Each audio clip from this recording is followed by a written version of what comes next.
Hey, thanks for tuning in to the Art of SBA Lending. Today on the podcast, we have Marty Ferguson. Marty is the SBA Director at First Business Bank, and people have been asking for Marty. They've been blowing up my inbox. You got to get Marty on. We love working for Marty. So one of my goals today is to try to understand what it is about Marty that has his fans raving. And the other topic, since he is the quasi-sales manager over there, and he started out as a BDO, he loves getting into the weeds on the sales and business development stuff. So we're going to talk a little bit about COI development and how that works. So stick around.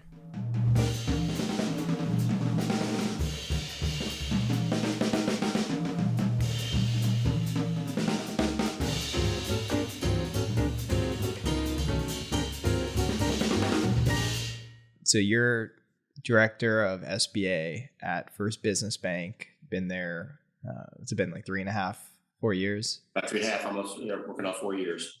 And you've been at SBA for a while. Did you also start out as a BDO? I did. I started out in 1995 as a BDO for GE Capital.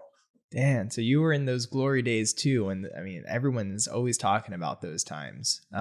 There's a big group of us at either Money Store, GE, CIT, Heller. Lots of those old big non-banks were kind of dominant in the 90s. You know, I made this podcast to just kind of help BDOs and all really across all positions now with SBA and do interviews and stuff. And what I've done is created this homage to those companies you just mentioned over the course of like many, many episodes. I feel like they owe me like a royalty or something. It was, kind of a unique time because I came out of banking and did maybe 2 SBA loans prior to GE recruiting me and had to kind of jump right into SBA full force and never look back. How long were you a BDO for there? I was BDO for 3 years, and then they were growing the business, and I was able to get a sales manager position. So I was kind of created a territory in the Mid-South area and hired a team and was a sales manager for about 3 years. Got it. Okay. So you've been in management most of your career then? Yeah, even going back to banking, my first banking job was a branch manager with a bank here locally in Memphis. So how did your tenure at GE end? I worked myself through sales management in a couple of different markets in Dallas and also back in Memphis. And then I went to the secondary market. I was a 504 buyer. And that was like 2003. And so this was back in the big days of Zions, Bank of the West, and Sterling. A couple other players were out there, but GE was pretty big into it. And we were big in hotel lending. We were the fixed rate lender. So it was really kind of a unique time where I covered the eastern side of the U.S. and ironically, South Florida was my top market. I was did a lot of business in Miami. 2003 to 2006 was a great market. It was until it wasn't, right? Things were starting to crumble in 2007 with the real estate values getting so high and the market looking a little much in jeopardy. But I actually left GE in 2006 and started my own company doing the same thing. I had a line of credit from an investor, and I worked with banks across the Southeast, a lot in Miami. Miami banks were so busy they didn't have time to think about the 504 secondary market. So I offered them the opportunity to place a loan with an investor. I would do the interim loan, the bridge financing, and we would split the fee from the investor. And that worked out great for 2 years until the market collapsed in 2008. You actually got a little bit of the entrepreneurial bug and went out on your own there. I did. When I left GE, I wanted to kind of start my own company. It took me about a year to line up the money partners to get it done. I worked with one of my customers for a year in transition. But in 2007, I launched my own business and really had good success in 7. And 2008 was my best year ever until Lehman Brothers collapsed in August, and that's when the world ended. Oh, geez, man. Yeah, horrible timing. It looked like you were off to a good start there, but yeah. Dang. Yeah. Well, that's about the time I got into it, really, is 2011. And I started at Mercantile Capital. So we were a big seller to you, I would think. Didn't you do a lot of bridge financing for 504s? Yeah, they would have probably sold 504 first to GE, but when I got there, it was really only Zion, Morgan Stanley, and I think that was it. And Zion wasn't even in Florida; they were only in a certain state. So I got in, and but I didn't know about before you guys were dealing with all that crap in '08. I was in geometry class or whatever, and Well, it was tough times, but fortunately, I was able to kind of reinvent myself in '09 and got into 7A lending. I kind of got away from that when I got in the secondary market. right, One of the banks that we were working with 504 product was interested in getting started up as a 7A shop here in Memphis. And so I became their SBA manager. I guess it was in 2010. So had to relearn the SLP, had to really get back into NAGLE classes and we were, a really small shop. I was doing, underwriting, packaging, closing, but it was fun to kind of get back in the trenches and relearn the 7A product, and that kind of allowed me to get to this next phase of my career, and it's been a lot of fun. yeah. Because when I met you, you were at Evolve. That started in 2012. I had 2 years with another local bank here in town, kind of getting their shop established, and then Evolve had just acquired the SBA team from United Western Bank in Denver. And so that was an opportunity to work for Memphis Bank, but work with the Denver team. And so it was fun to kind of get back and forth, to travel to Denver quite a few times in 12, and was a really quality team, and good to kind of see that kind of volume and work with that shop. A lot of people have been saying to me, you have to get Marty on the podcast. We love Marty. We love working with Marty. I would never work for anyone but Marty. Dude, you got to tell me what are you doing over there? What's your secret sauce, man? Why is everyone saying this? I think it's one of those things that's maybe some of it's just my Southern upbringing. We certainly treat people well. I'm very competitive, but in a manner that is, I like coaching, I like teaching. And so even with, the aging of the SBA teams today, it's constant educational process of coaching people to do better, to find different ways to find deals. One of the things I want to talk about today is kind of COIs and networking, and that never ends. I mean, I've been doing this for 25 years, and I network constantly if I go to a trade show or a conference. Even in the Memphis community, if there's a lot of SBA people here, but they're on the secondary market side. All the buyers are here. So we do happy hours from time to time, and we get the teams together, but I'm always asking for business, no matter where I am. And that's, kind of what's helped me establish myself, not only in Memphis, but in the country, just to constantly find deals.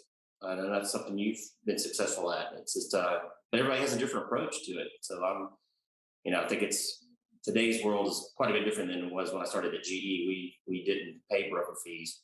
We went out and found deals directly from the client. All right, well, let me get into that with you a little bit then. First of all, how many BDOs do you guys have right now? Like 6, 7? We have 8 currently.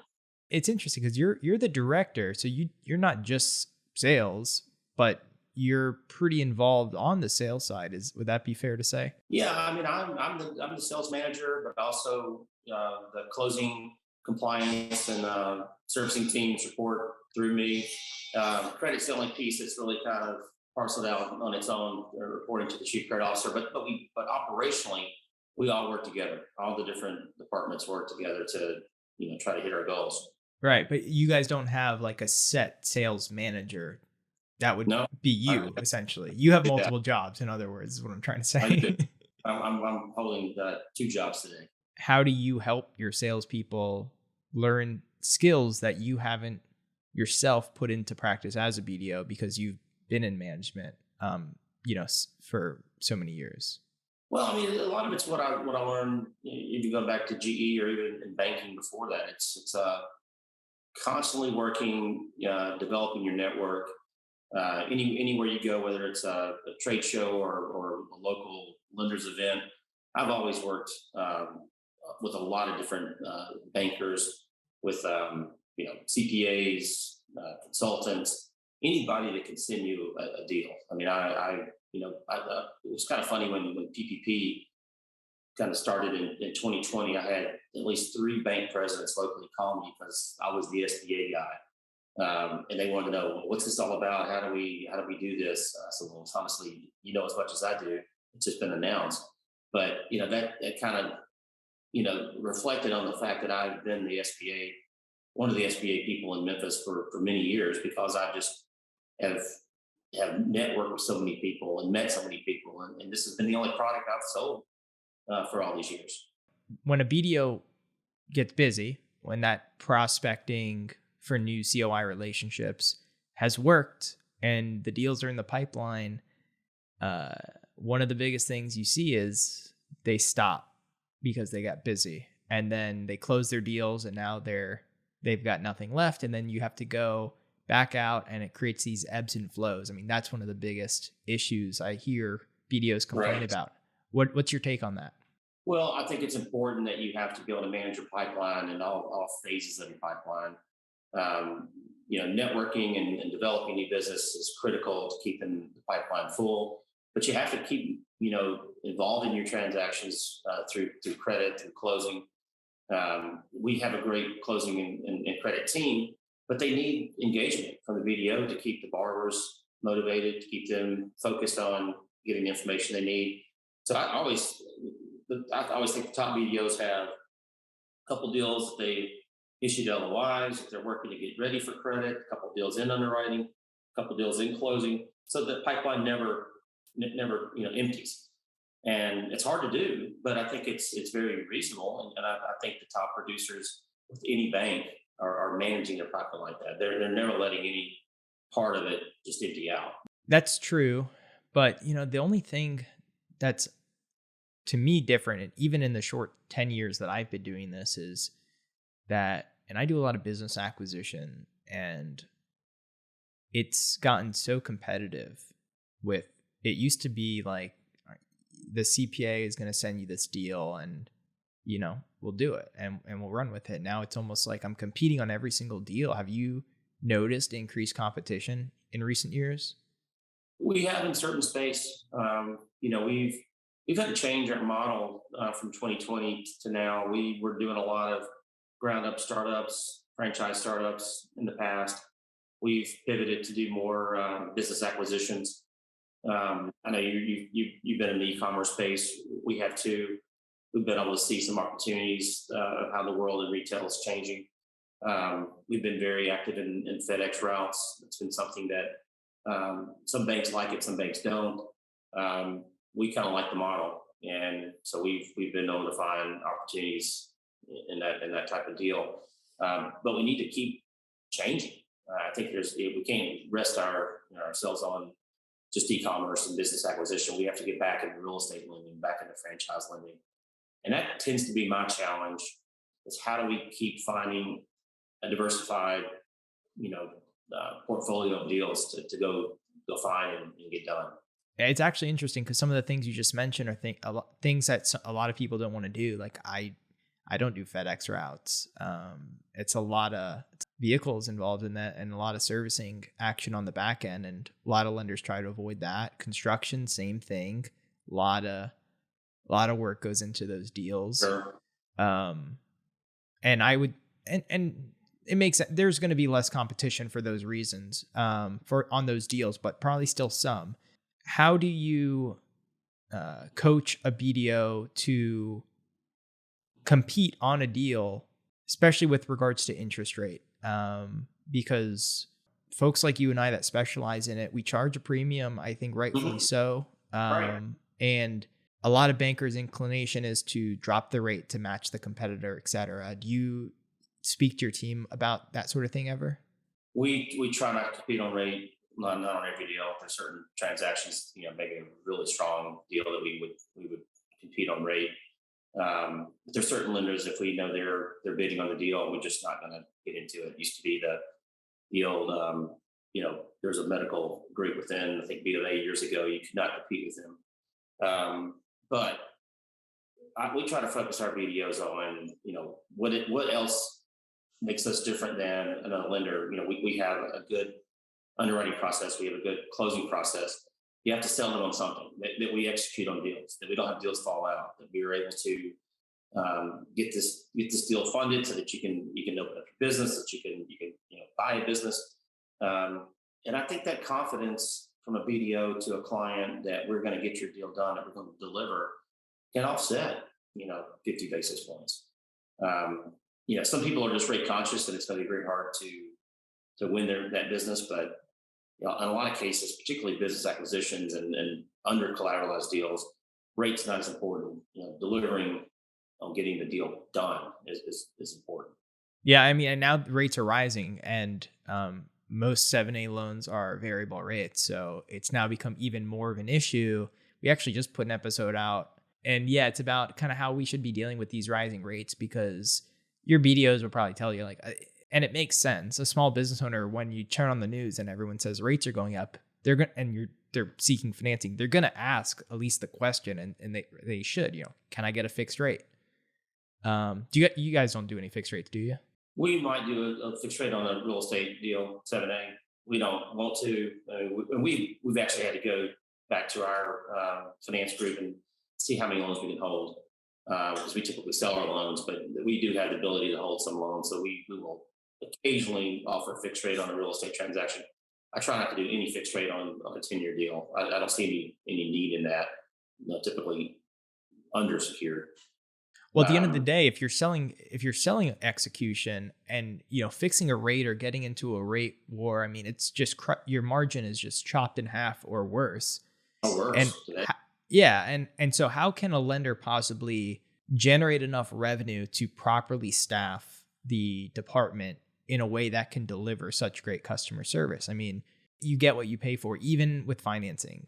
Like you can't have it all. You, as a business owner, you have to pick what's most important to you. Well, I think the one thing we've done is that we have a good staff, and we know we can handle a certain amount of volume. We've done a lot of, and when I came on board here, the bank was very curious about how many underwriters you need based on the volume bills you have, how many closers do you need. So we've been able to manage and maintain enough staffing to handle ever increasing workload. And so we've been able to do that. That's how we deliver on execution. That's how we deliver on service. And it just helped us continue to win business. But also, as I mentioned earlier, we've got to continue to diversify. We can't be e-commerce with FedEx forever. We've got to find other types of deals. And I think going forward, once we get further from the pandemic, franchise operations are going to be in demand. We want to open up new businesses. Real estate's tricky. Real estate's expensive now. It's hard to find. So that's where construction comes in. We will provide construction financing. Like I said, it can be tough. It can take a long time. But construction to me is like an annuity. You're closing a deal now, and you're getting the benefit right 12 months down the road. Well, I mean, if you take a step back and you're a small business owner, and you have been, you're finally ready to buy that building. The first place I would go is the internet, do some research. Mm-hmm. You can literally find 100 SBA lenders online right now, and you can call all of them up. You couldn't do that during the GE Capital days. There weren't even 100 people to call. I mean, you had 5 huge non-bank lenders, and you had Wells Fargo and some of the larger banks, and you had smaller banks too, but very low volume, almost all locally. I don't remember a lot of small banks that were national lenders. Like, Evolve's a $400 million bank with a national footprint. That used to never be the case. So that's kind of that has changed over time, where now everybody competes on a national basis. It's a kind of a different world. Right. So that's where these relationships with COIs come in. And so can you walk me through your strategy for developing a COI relationship from the point of how do you meet a COI to the point where you're their go-to SBA lender? Well, a couple ways. One is through relationships that you have. I've been very active in the asset-based lending market here in Memphis, and to some degree regionally. ABL lenders to me are a lot like SBA lenders. They are relentless networking people. They are looking for deals. They're turning over a lot of rocks constantly. So they lead you into a whole different group of COIs than we might see at the SBA level. CPAs, turnaround management people, economic development people, people that are attuned to a bank or a lender that maybe is having to exit a bank because they haven't met a covenant, but they cash flow. So if the ABL lender's taking them out, then they may have to move their real estate or the equipment financing. So that's an opportunity that I've worked a lot over the past. But there's other types of opportunities. I mean, I've used LinkedIn a lot in the last couple of years. I've become kind of relentless on how to develop a big network. A lot of people I don't know, but a lot of industries that I think can help me. And our bank's been very good at marketing through LinkedIn. And so I track a lot of how many, when I post a deal or post a new transaction, how many looks am I getting in that? I mean, because it's pretty incredible the kind of information you can get from what's been posted on LinkedIn. Right. I could tell you're a BDO at heart, Marty. I'll be a video again. I was gonna say I 100%. I mean, when you're ready, I feel like if you've gone through it and you're ready to basically retire, like you don't retire, you just become a BDO, and you just do what you want to do. People are like, well, how do you work all day doing that? So the BDO can have to be at a beach house, a lake house, or in the mountains, whatever. Take some time out during the day, return some calls, make some calls, and it's just I don't think it ever leaves somebody that enjoys sales. And I've enjoyed management, but I can see a day coming where it'll just be fun to go out and market the product again and go find opportunities. You see a lot of people now with different shops that are they're in remote work has kind of made this even easier. That you can live anywhere and develop business. Well, I know you've become a really good leader and a good manager based on the feedback I've heard. And so it's also tough to leave that when you've become really good at something, but it is, management comes with a lot of not so fun stuff too. But I really want to understand though. And by the way, this shop was a startup. You built it when you got there, or was it? No, it was, this shop was here. They had acquired a bank about 5 years before I got to First Business. And so they acquired a bank out of Kansas City, and it had an SBA team with it. And so that SBA team had some struggles. There were some issues with the portfolio. And so when I came in, it was almost just really somewhat of a turnaround, but really a restaffing and putting in new process and procedures. And I don't know, Ray, what your team's like, but I mean, to me, we've been processing deals the same way since GE, with the independence of the underwriter and the closer with the client, how a deal moves through the system, how you track deals. There's nothing new to that. Technology's changed how you view it, how you manage it, but the process the same is from A to Z is the same.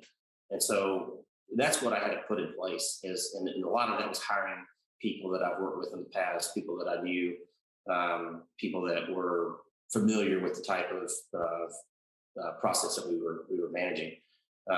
So that's allowed us, today to be a shop. It's just like any shop I've worked with in the past. It wasn't like that when I first got here, but it is today.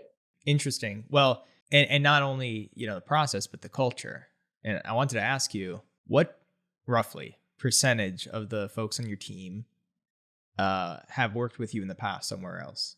At least half, probably 60% or more. We've got a base of people in Denver that I've worked with in the past. Denver's a great market for SBA personnel, so we've been able to add a lot of people in that market.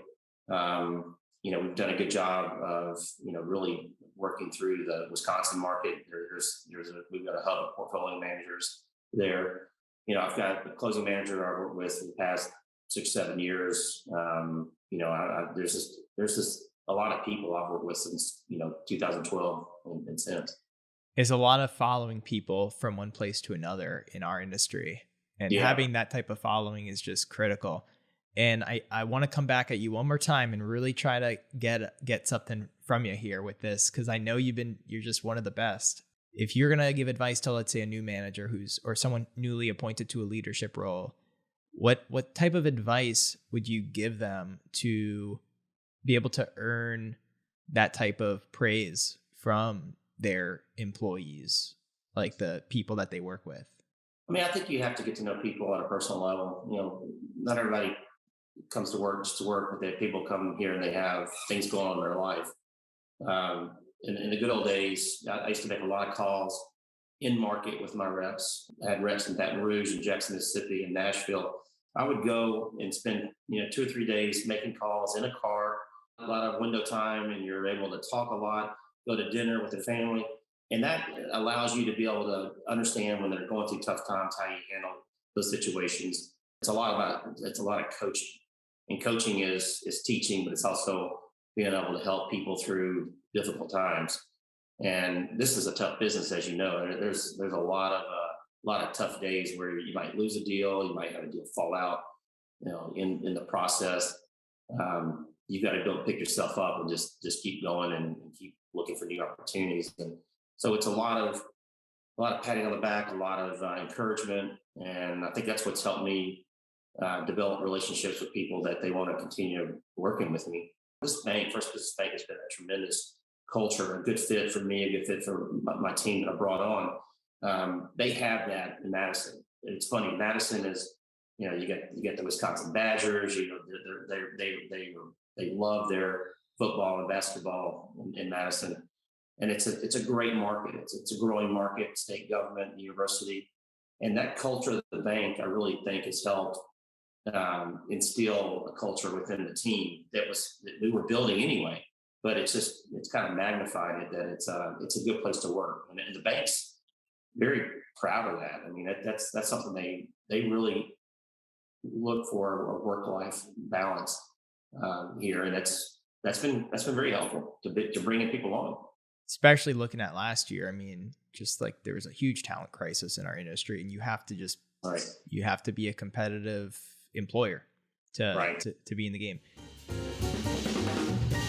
I want to talk about one more thing, and then I'll let you go. And we have a lot of BDOs that tune in, and you have 7 BDOs, and you've managed many BDOs over the years. And I'm just curious, like, of the top producers, like, what are the habits? Like, what are they doing really well that you wish all your BDOs would do?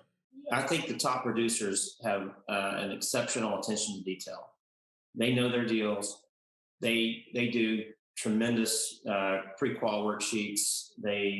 When they're presenting a deal to underwriting, and underwriting's going through the credit review, maybe preparing a deal for loan committee, that BDO knows the deal as well as the underwriter does. I mean, I see this in our presentations for loan committee that the top BDOs don't leave anything to question. They understand everything about the transaction. They understand the people involved in it.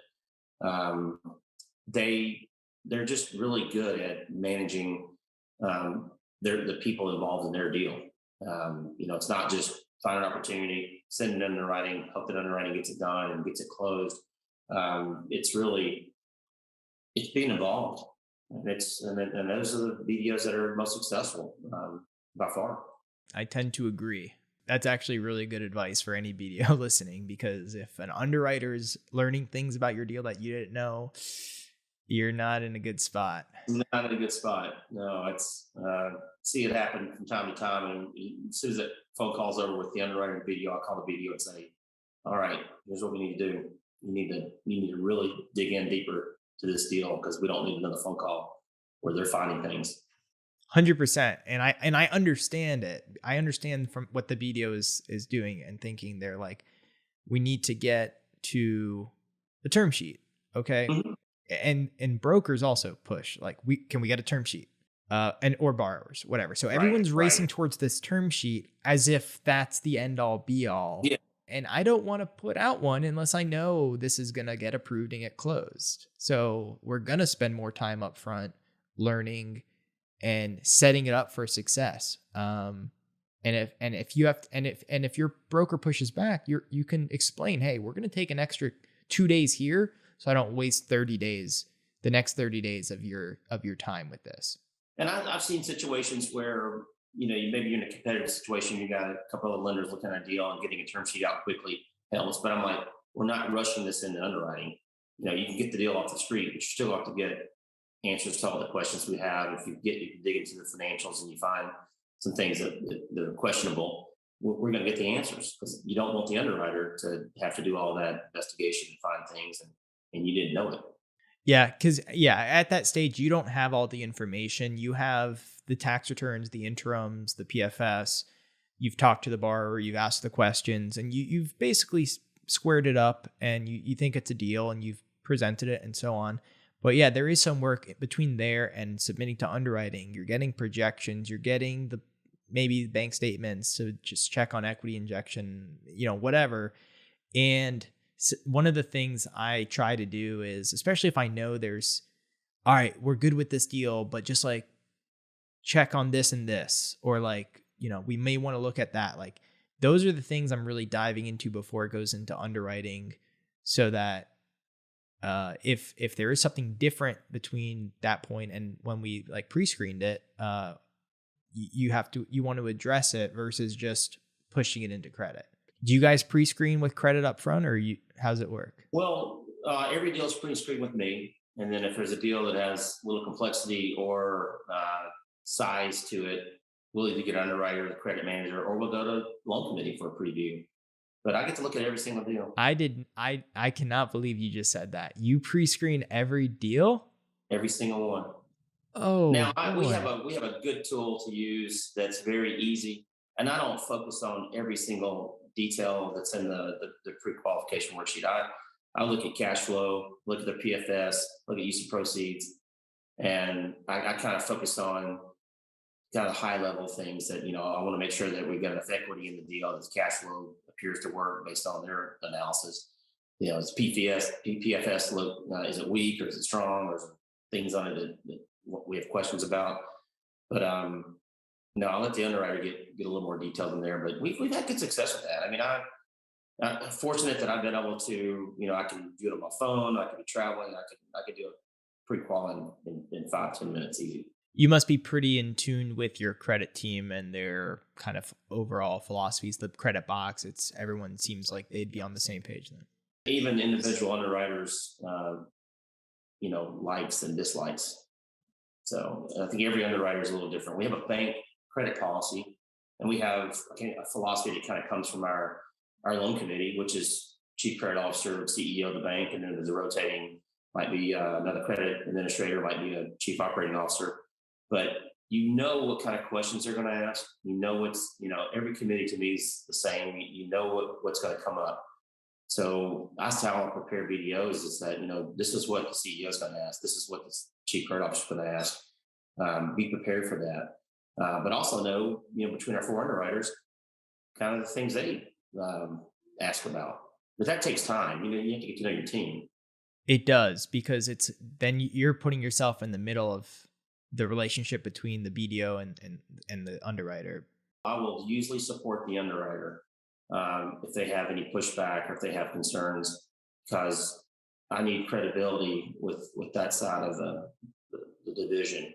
Now, if the BDO is right, or we've got something there that we need to make an argument about, we will. But we've got to build that relationship between the BDO and the underwriter, and you can't burn your bridge with the underwriter on every deal. It's a tough situation to be in. It would be for me, at least. In fact, I'm kind of there now. Now that I have a few BDOs working on my team, and I looked at one of their pre-screens last week, and I said, "Nah, this one's not going to work, man. Sorry." And I guess he was talking to our chief credit officer during because this was week 1. Yeah. And he just brought up the deal with her, and he's like, "Oh, well, she our chief credit officer thinks, the deal has legs." And I was like, "Well, first of all, if the chief credit officer signs off, don't worry about what I'm saying." But it's also I think I might be more conservative than our chief credit officer. What? If they put you in a position where you have to, make a decision, I think if you give anybody credit authority, they get more conservative.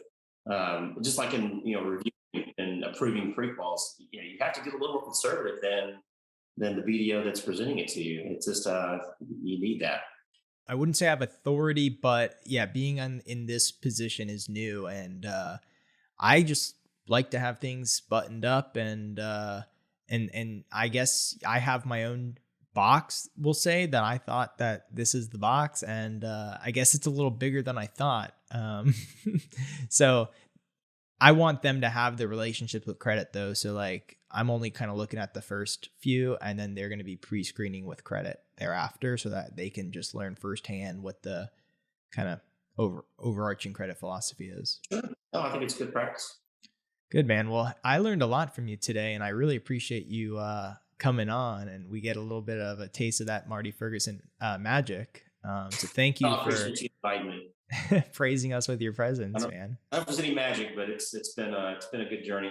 Been had fun with it. It's been met a lot of good people over the years, so it's been it's a good industry. People don't understand just how fun it can be. It is. We're blessed to be in it. Well, thanks for coming on. Thank you, Ray. All right, that's it for this week. Don't forget to subscribe to the podcast so you never miss an episode of The Art of SBA Lending. And if you have any feedback or suggestions, email me at ray@artofsba.com. Until next time, ta-ta.